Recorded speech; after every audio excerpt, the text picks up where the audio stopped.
Nevada is by no means a big electoral prize in 2024, but its 6 electoral votes could make the difference between either candidate getting over the 270 vote threshold to become president in November. So in today's video, we're going to take a look at the current polling out of the state of Nevada according to RCP. We're going to take a look at President Biden's standing in the state of Nevada, and then compare that, of course, to previous presidential elections in Nevada, 2016 and 2020, and analyzing the polling aggregates there to determine whether or not these polls can tell us where Nevada is going to end up in November. So we're going to get to all of that in just a second, but first, if you're new to the channel, please consider subscribing down below and liking this video if you enjoy.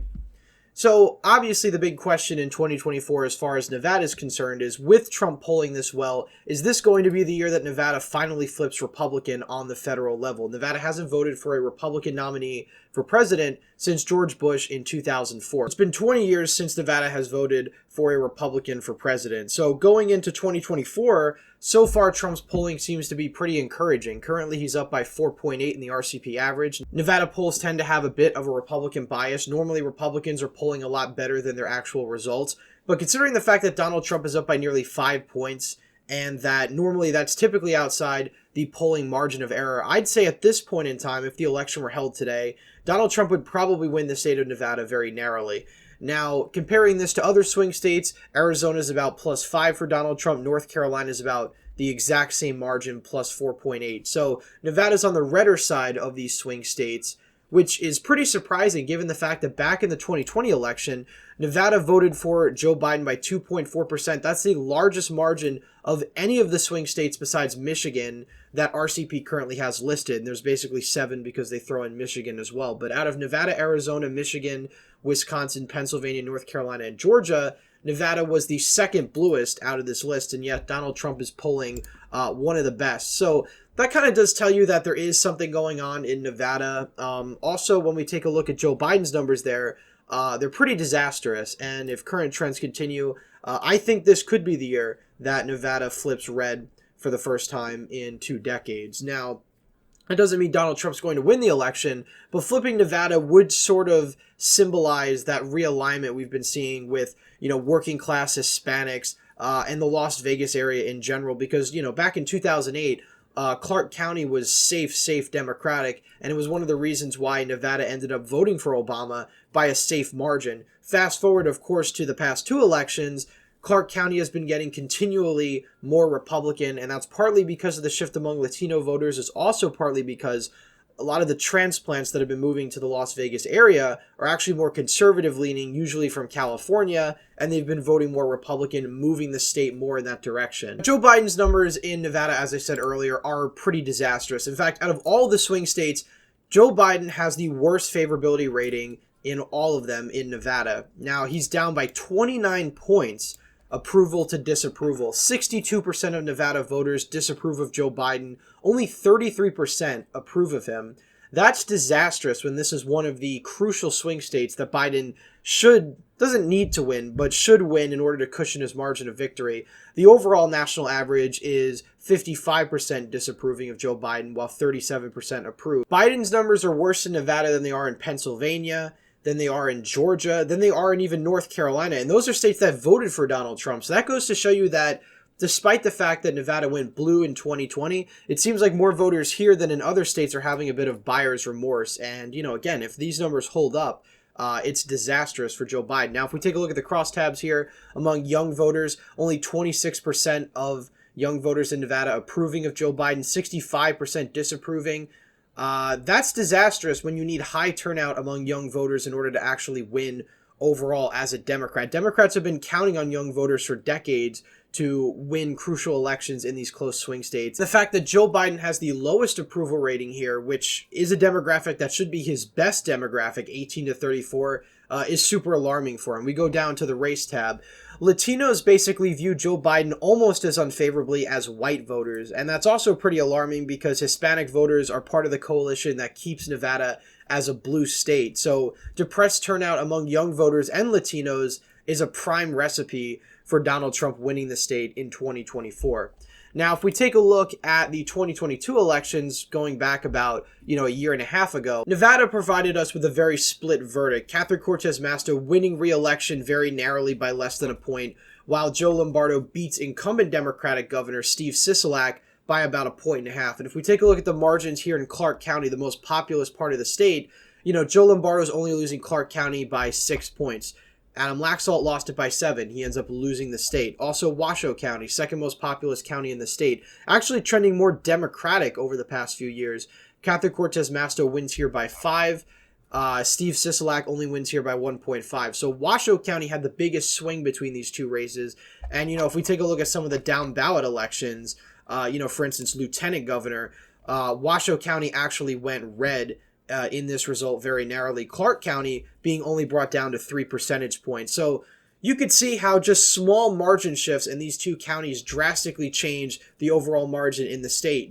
Just because Washoe County and Clark County flipped several points, all of a sudden you have Nevada going R+3, essentially. So in Nevada in particular, these two counties basically hold almost all the weight. These rural, tiny red counties obviously do matter to an extent, but population-wise, they make up probably less than 20% of the state's overall population. So Republicans really need to hone in on their margins in Washoe and Clark counties. Now, if we go back to 2016, Hillary Clinton won Nevada by 2.6. If we take a look at the RCP average here, Donald Trump was actually up in Nevada by about 1 point, and yet Hillary Clinton won by 2.4. So you saw a little bit over a 3-point margin swing in Hillary's direction. And if we take a look at the polls overall and the trends overall in Nevada based on the polling averages, by July, Donald Trump was leading in the state of Nevada. He lost his lead to Hillary Clinton, who was up by around 3 points, 2 points.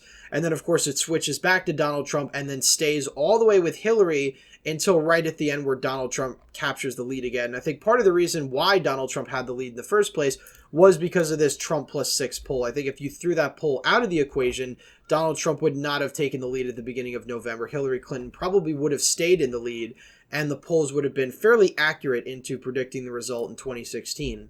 Now, if we take a look at the county breakdown here from 2012 to 2016, and we take a look at the swings, Clark County swings pretty considerably. Donald Trump, Obama goes from winning Clark County by 15 to Hillary only winning it by 11. And then, of course, Washoe County, you see Obama winning the county by around 3 points back in 2012, and then Hillary Clinton only winning it by 1.3 in 2016. So big shifts in these counties moved Nevada from a likely blue state to just a lean blue state in 4 years. And, those trends, especially in Clark County, have only been continuing. As we looked at in the midterms, Hillary Clinton won Clark County by 11 points. In the midterms, Democrats only won Clark County by single digits, and the overall result was exceptionally close. So the key to winning Nevada is running up the margins in Clark County if you are a Republican. Now, going into the 2020 election, Joe Biden in the RCP average was up by 2.7. Joe Biden actually slightly underperformed his RCP numbers and only won by 2.4, the exact same margin that Hillary Clinton won Nevada in.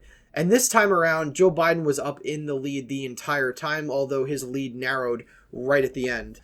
Now, in 2022, the polls actually overestimated Republican support. Laxalt and Lombardo were both in the lead on election night when the polls were concerned, and then obviously the results reflected a different reality. Lombardo had the biggest lead. I think he was up by 3 or 4 in RCP. He ended up winning by 1.5, and then Laxalt was up, I believe, by around 1 point or 2. And then Catherine Cortez Masto ends up winning very narrowly. And, there's many questions as to whether or not, abortion was the deciding issue in the Senate race. Had Roe v. Wade not been overturned, I think it's very likely that Laxalt probably would have beaten Catherine Cortez Masto.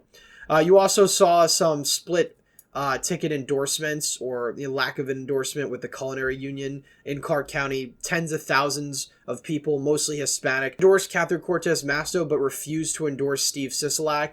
And, some electoral pundits argue that's one of the reasons why Clark County ended up going stronger for Cortez Masto as opposed for Steve Sisolak, the incumbent governor.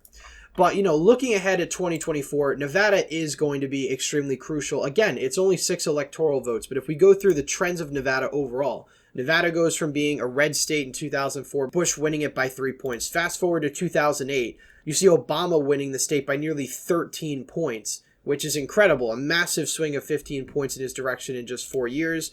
Obama ends up only winning it by 7 in 2012. And then, of course, in 2016 and 2020, you're back to the 2.4% margins we've been seeing in recent elections. So Nevada has swung pretty massively towards the right over the past few years. Now, 2008 is a bit of an oddball because Democrats essentially had a perfect storm here, and even Democrats in 2012 acknowledged that they certainly weren't going to have the landslide they had nationally in 2012 as they were in 2008, and especially when the margins came into question. A lot of these voters really were just voting Democratic because Obama had inspired them. Bush was incredibly unpopular, and, their views on the Republicans had really soured after the recession. When it comes to the electoral map, Nevada does play a pretty important role because it's only 6 electoral votes, but it could mean, of course, the difference between the Republicans or the Democrats getting into the White House. For instance, if we have Nevada going red, Arizona going red, Georgia going red, North Carolina going red, Pennsylvania going blue. If Republicans win Wisconsin, they win the election. However, if Democrats win Wisconsin, Michigan, Pennsylvania, they win the election outright. So the Republicans and Donald Trump need to win one of the Rust Belt states in order to win the election. It's non-negotiable. There's no other path for them. And there's no other state that they can conceivably pick up. Virginia's obviously way out of bounds. New Hampshire's way out of bounds. Minnesota, I'd argue, is way out of bounds. So Nevada is pretty important. So Republicans need to win one of the Rust Belt states. But of course, Nevada could provide Democrats with a bit of cover if Nevada goes blue, for example, and Democrats hold on to Arizona. Even if Republicans did win the state of Wisconsin, again, this is not the most likely scenario, but let's say they do, the Democrats still win the election. So the southwest corner and Nevada are pretty important. And, with Republicans probably favored in Arizona right now, favored in Nevada right now, it really is down to the Rust Belt that's going to decide this election. We're going to talk about the Rust Belt, of course, in a future video. But Nevada, only being 6 electoral votes, every swing state's going to count in 2024, especially as it looks like the result could be a lot closer than people are expecting.